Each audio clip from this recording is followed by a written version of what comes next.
নমস্কার, দেখছেন কলকাতা টিভি। আপনাদের সঙ্গে এই মুহূর্তে রয়েছে আমি অভিক। শুরু করছি সংবাদ সারাদিন। যে খবরের প্রথমেই নজর রাখবো বোর্ডকে টেক্কা উচ্চ মাধ্যমিক শিক্ষা সংসদের। উচ্চ মাধ্যমিক স্তরে কয়েক হাজার বেশি পড়ুয়ার ভর্তির দাবি। দিল্লি বোর্ডের থেকে বেশি পড়ুয়া ভর্তির দাবি করা হয়েছে। আইসিএসসি ও সিবিএসসি বোর্ডকে টেক্কা উচ্চ মাধ্যমিক শিক্ষা সংসদের। উচ্চ মাধ্যমিক স্তরে কয়েক হাজার বেশি পড়ুয়া ভর্তি করা হোক, এমনই দাবি। দিল্লি বোর্ডের থেকে বেশি পড়ুয়া ভর্তির দাবি উচ্চ মাধ্যমিক শিক্ষা সংসদের সভাপতি চিরঞ্জীব ভট্টাচার্যের। এবং এই দাবি তিনি তুলেছেন, যেখানে আইসিএসসি এবং সিবিএসসি বোর্ডের তুলনায় বেশি সংখ্যক টেক্কা দিতেই উচ্চ মাধ্যমিক শিক্ষা সংসদের উচ্চ মাধ্যমিক স্তরে কয়েক হাজার বেশি পড়ুয়াকে ভর্তি করা হোক, এমনই দাবি করেছেন তিনি। দিল্লি বোর্ডের থেকে বেশি পড়ুয়া ভর্তি করার দাবি তুলেছেন উচ্চ মাধ্যমিক শিক্ষা সংসদের সভাপতি চিরঞ্জীব ভট্টাচার্য। দিল্লি বোর্ডের থেকে বেশি পড়ুয়া ভর্তির দাবি। আমরা এই নিয়ে কথা বলবো। শুভঙ্কর মণ্ডল আমাদের সঙ্গে টেলিফোনে রয়েছেন প্রতিনিধি। শুভঙ্কর, দেখো জানিয়ে রাখি যে উচ্চ মাধ্যমিক শিক্ষা সংসদে এবছর নজিরবিহীন ঘটনা ঘটেছে।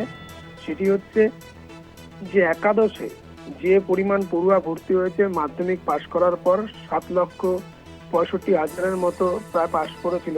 সেইখানে দেখা যাচ্ছে যে উচ্চ মাধ্যমিক শিক্ষা সংসদের অধীনে একাদশে ভর্তি হয়েছে যে সংখ্যক পড়ুয়া তা অনেক বেশি, অর্থাৎ 15% বেশি পড়ুয়া ভর্তি হয়েছে। এবং উচ্চ মাধ্যমিক শিক্ষা সংসদ তারা ট্যাবুলেশন করে জেনেছে, তারা একটি পরিসংখ্যান পেয়েছে যে অন্যান্য বোর্ড থেকে, দিল্লি বোর্ড যেমন সিবিএসসি, আইসিএসসি, সেই সব বোর্ড থেকে পড়ুয়ারা ভর্তি হয়েছেন। এবং সেটা হয়েছে, তার মূল কারণ মনে করছে উচ্চ মাধ্যমিক শিক্ষা সংসদ বা শিক্ষা সংসদ সভাপতি চিরঞ্জীব ভট্টাচার্য, যেহেতু এই বছরই প্রথম এবং ভারতবর্ষের প্রথম কোনো বোর্ড যারা সেমিস্টার সিস্টেম চালু করেছে একাদশ থেকে, সেই কারণেই অন্যান্য বোর্ড থেকে পড়ুয়ারা সেই সেমিস্টার সিস্টেমের প্রতি আকর্ষিত হয়ে এইভাবে যাকে যাকে ভর্তি হয়েছে, যেটা কিন্তু প্রায় 15% বৃদ্ধি পেয়েছে।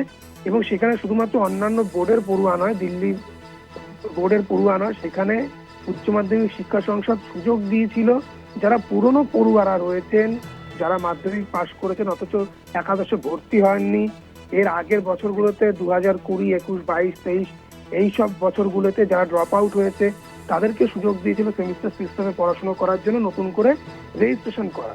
এবং সেখানে বহু পুরনো পড়ুয়া তারা এই সেমিস্টার সিস্টেমের কথা শুনে তারা কিন্তু নতুন ভাবে অ্যাডমিশন নিয়েছেন এবং রেজিস্ট্রেশন করেছেন বলে জানিয়েছে উচ্চ মাধ্যমিক শিক্ষা সংসদ। সব থেকে বড় বিষয় যে এই প্রথম নজিরবিহীন ভাবে উচ্চ মাধ্যমিক শিক্ষা সংসদ বাংলা কোনো বোর্ডে এইভাবে দিল্লি বোর্ডের পড়ুয়ারা এসে ভর্তি হলেন। কেননা এতদিন যাবত আমরা দেখতে পেয়েছি যে মাধ্যমিক থেকে যারা পাশ করেন অভিক, তাদের মধ্যে কিন্তু 10 থেকে 12% উচ্চ মাধ্যমিক স্তরে ভর্তি হতে এসে কমে যায় পড়ুয়া সংখ্যা, সেখানে 15% বৃদ্ধি পেয়েছে। এবং সেখানে দেখা যাচ্ছিল যে বাংলার বহু পড়ুয়া তারা দিল্লি বোর্ডে চলে যাচ্ছিল, সিবিএসসি, আইসিএসসি বোর্ডে চলে যাচ্ছিল মাধ্যমিক পাশের পর।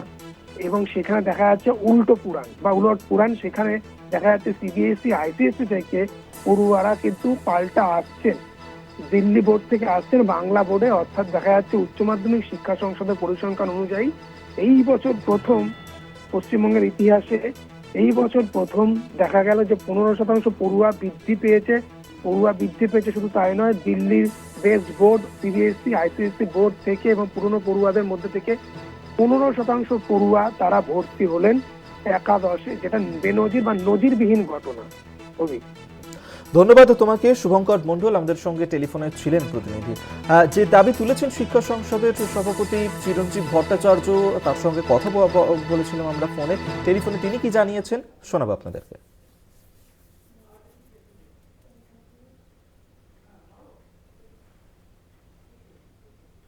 আমরা এবার তো সেমিস্টার সিস্টেম চালু করলাম না। সেমিস্টার সিস্টেম একটা মানে উৎসাহের একটা অবভিয়াসলি একটা অ্যাটমসফিয়ার জাস্ট করেছিল, বাতাবরণ তৈরি করেছিল সিস্টেম।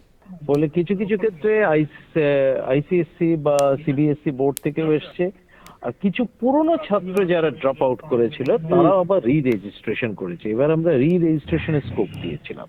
পুরনো রেজিস্ট্রেশন যারা ছিল, যারা ড্রপ করেছে, মানে আগে হয়তো ছেড়ে দিয়েছে, মানে তারা রেজিস্ট্রেশন করেছিল, হয়তো ক্লাস 11-এ ভর্তি হয়েছে 2022-এ, 2021-এ, 2020-তে, 2019-এ, হ্যাঁ, তারা হয়তো ভর্তি হয়েছিল কিন্তু পড়াশোনা কন্টিনিউ করেনি, যে কোনো কারণেই হোক। তো তারা আবার নতুন করে রেজিস্ট্রেশন করতে পারবে।